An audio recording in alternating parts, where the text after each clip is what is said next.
you? Good morning. Good morning. Another beautiful day here in Aspen, Colorado, and thank you for having us here. Yeah, warm day. Warm day. Yeah, I mean, I love skiing, so I would love to come here skiing, but we came to drive. Yeah. Drive two very important cars for Jaguar, right? I mean, very important. Yeah. And I guess in both ends of the lineup, right? Because we're driving the XC right now, which is completely new. Yep. And another completely new car, the F-Pace, which is everybody's been waiting for that car for a long time. For both cars, actually, right? Yeah, it's our first ever SUV and our new entry to the compact sports sedan segment. Yeah. So this car, obviously, Jaguar has been very successful in the past 10 years. I mean, since you've been independent. Yeah. And you launched like a lot of new fabulous cars. The F-Type. I mean, what a hit that car is. Still, very, right? Very I mean, like, yeah. Everybody loves it. But this car is very important because it adds, with the two additions, you now have 5 models, right? Yes, it's for the first time in our 80-year history, we have 5 models. So it's a big moment for Jaguar as a whole. Yeah. So it's XE, which is this one. Yep. XF, which debuted last year only, or a couple years ago? Debuted in November, and we did the drives of that in December. You may remember. Yeah, in Sedona, absolutely. Yep. Then the XJ, which now is the oldest car in the lineup. It is, right? and it still looks fresh. I know, so exactly. It's amazing. Yeah. And then the F-Type. Yep. Both coupe and convertible, and now the F-Pace. Yep. Yeah. So let's start with this one. This car, obviously, a lot of competition, really tough competition in this segment, but this car has a lot of new things to be able to compete with traditional models in this segment, let's say. Absolutely, yeah. The compact sports sedan segment's actually the largest segment. The largest number of cars are sold within the premium segment within the compact sports sedan area. So when you're looking at like BMW 3 Series, 4 Series, Mercedes C-Class, Infiniti Q50, Audi A4, stuff like that. Yeah. So it's an incredibly competitive segment, but we like to think that we have a pretty compelling product on our hands. So let's talk a little bit about, let's start with the powertrain. You have 2 variants for this one, right? 2 variants actually 3 variants. Okay. Sorry. We're driving 2 variants here in Aspen. We have a 2-liter turbocharged 4-cylinder, which is the entry to the car, starts at $34,900, and then we have a 2-liter diesel, which is our first ever wholly designed, in-house built, manufactured diesel. It's called an Ingenium diesel. Okay. And then at the top of the range, we have a 340 horsepower 3-liter supercharged V6. Yeah. We drove the diesel yesterday, and I really liked it. I mean, it's just you can almost don't tell much of a difference unless you start like doing with the torque. Yeah. And then that car, because it's less power but more torque, and like it's really got almost as much torque as the V6, as the 3-liter V6, and it's really refined. It's a super quiet diesel. Yeah. Yeah. I mean, most people, if you don't tell that it's a diesel, most people wouldn't, and that they don't know, they probably wouldn't notice, right? We had that with a few journalists on this trip. Yeah. So, and then the exterior design, I mean, resembles the style of the new style of Jaguar. Yep. Under Ian Callum's design direction, his kind of goal is to make every Jaguar instantly recognizable as a Jaguar. Yeah. It starts from the grille, obviously, and the new lights and everything, both in the front and the back. Yeah, we're still a niche brand. We aren't BMW, we aren't Mercedes, we aren't Audi.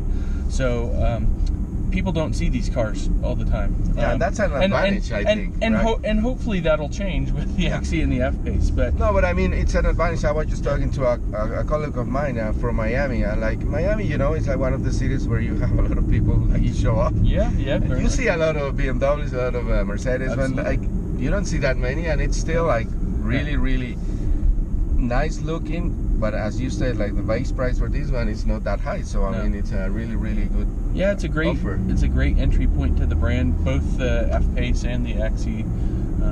We think they'll be pretty successful. So then, when we come to the interior of the car, the first thing that people look, which is really nice. I mean, this is probably the first thing most people will notice. This is our new high-level infotainment system. It's called In Control Touch Pro. So on the XE and the F-Pace, you get this 10.2-inch screen. And then on the F-Pace, right in front of the driver, replacing the standard dials, is a 12.3-inch TFT screen, where you can display nav up in front of you. Everything, yeah. Yeah, you can kind of swap screens in between. And this has been, I mean, we have to admit, I hope you agree with me, previous systems were kind of difficult to work with, and this is like so easy. I mean, as you can see, you can pinch in, pinch out, pinch to zoom, just like in a smartphone. And then if you go to the home button here, you have all these tiles. They're customizable, but then you can just swipe as you see fit. So bringing the way that we use all their devices in our lives, like phones, iPads, and everything, just like exactly the same technology here. The idea is it to be very, very intuitive, so you don't have to take your eyes off the road. And are there any new features within the system besides the screen? Yeah, you know, since this is a demo model, I doubt that it has it installed, but In Control Apps is our own proprietary app system. You can download through either Android or the iTunes Store as well. So you can have apps like NPR One, you can have Stitcher, you can even connect to like Spotify and whatnot through the stereo. It's really, really cool. And the way that you can input, obviously we're driving now, so it wouldn't let us put a destination, but that has changed completely to like you can actually just type a few letters and it will start like giving you a it's very list, very right? quick. So the new system, apart from having, you know, swipe and pinch to zoom like a smartphone, it actually has more computing power than a lot of tablets out there. This system is powered by an Intel quad-core processor, and then all the peripherals, so everything that feeds into the system is connected with automotive Ethernet. So it's very, very quick, very responsive. There's no delay as you're entering stuff. Yeah, you can tell any function that you do is like immediate. Yep. And the map, I mean, I think the display of the map is really... Yeah. There's all sorts of different views of the map too. This is a 2D top-down. We have a 3D option and satellite option. When the car is equipped with a data connection at low speeds, it'll actually pull up satellite data as well. And then as you're arriving to your destination, it'll give you door-to-door directions. And if you download the app onto your phone, you can get bring it with you, and then you can go. You can get out of your car, and it'll give you walking directions to wherever you're going, so you never get lost. That's fantastic new technology. It's incredible how technology is getting with every aspect of what we use in our daily lives into the cars, huh? Yeah, it's amazing. Whole idea is to create a better user experience. Now let's talk about the F-Pace. I mean, the SUV that has been on the talk for like a few years now, and like we've seen what an SUV has done for other manufacturers. Just look at Porsche. I know. The Macan and the Cayenne are the number one. Porsche was almost dead, right? And people were crying. The purists were crying, "Oh, how can Porsche be an SUV?" But here we go. The fact of the matter is those cars, the higher volume cars, those are what allow car manufacturers to build some of the really, really fun cars. And that's not to say that XE and F-Pace aren't fun, because dynamically they're great, but it allows us to build, you know, the F-types of the world, the Halo cars, the real sports cars. Absolutely. And another thing is that consumers are demanding to have that kind of cars. I mean, people want to have both worlds, right? Like utility, have fun, but like also have like space for the family and everything. Yeah, I said, I said earlier that the compact sports sedan market's the largest market within the premium automotive segment, but performance SUVs like the F-Pace or the Audi Q5 or the Porsche Macan, that's actually the fastest growing segment. So you see more and more buyers going towards SUVs and crossovers. So what do we have there in terms of powertrain for the F-Pace? So you've also got 3 powertrain options there. You have a diesel, the same 20D 2-liter Ingenium diesel that's available in the XE. And then you have 2 versions of the 3-liter supercharged gas V6. You have a 340 horsepower version, and then on the top trim levels like the F-Pace S, F-Pace First Edition, you have a 380 horsepower. And that car, also the design, it's really stunning. I mean, it really, you can really tell it's a Jaguar from every angle. Ian Callum and his team did an excellent job with that car, in my opinion. Yeah. So with the F-Type debuted, I remember that they were telling us that you had such great demand and you were working 24/7 in the factories back there in the UK. I guess with 2 new models. I mean, I just can't imagine what's going on in that. Yeah, we've seen pretty large increases in our production capability. As you may or may not have heard, we've announced the construction of 2 new plants, one in Austria and then another whose location has not been announced yet, just to accommodate such increased production. Yeah. So these are currently being built in the UK, right? Yeah, all Jaguar products in the US are all built in the UK. Okay. I think we forgot to mention a key point in the F-Pace talk, which is the price. I mean, we talk about this one. This goes from 34, you said, to what? Yeah, essentially 35,000 is 34,900.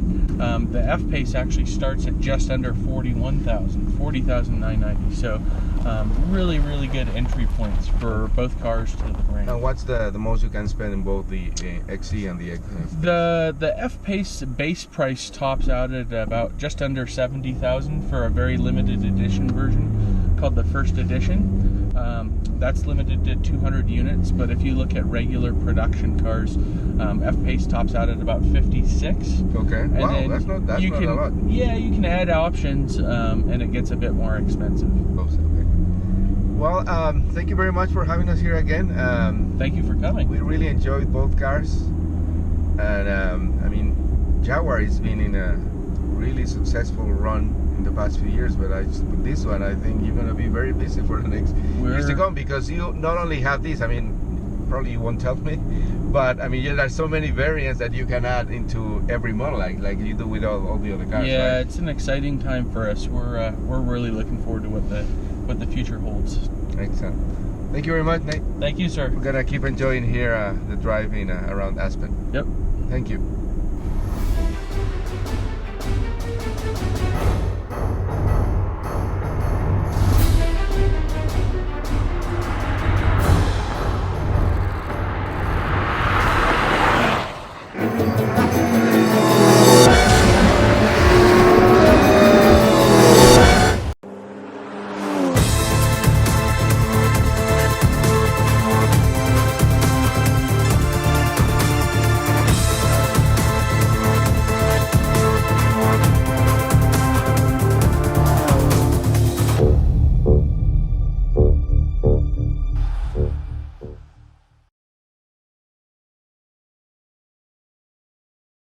This vehicle's powered tailgate incorporates gesture-based technology, which allows automatic opening or closing of the powered tailgate. For this feature to operate, you will need to have your smart key on you or within 1.2 meters of the tailgate. The sensors are located below the rear bumper, one on either side. Be careful not to touch the exhaust during the process, as it may be hot. As you approach the rear of your vehicle, check that the surrounding area is clear of any obstructions and that your standing area is not unstable or slippery. When safe to do so, perform a smooth kick and return motion below one of the sensors. When the sensor recognizes the foot gesture, the tailgate automatically opens. If the foot gesture is not recognized, adjust your position and perform the gesture again. To close the tailgate, repeat the foot gesture and the tailgate will automatically close. For further information about this feature, or any other feature, please refer to your owner's handbook. For help or assistance, please contact your Jaguar Land Rover retailer, who will be more than happy to assist you.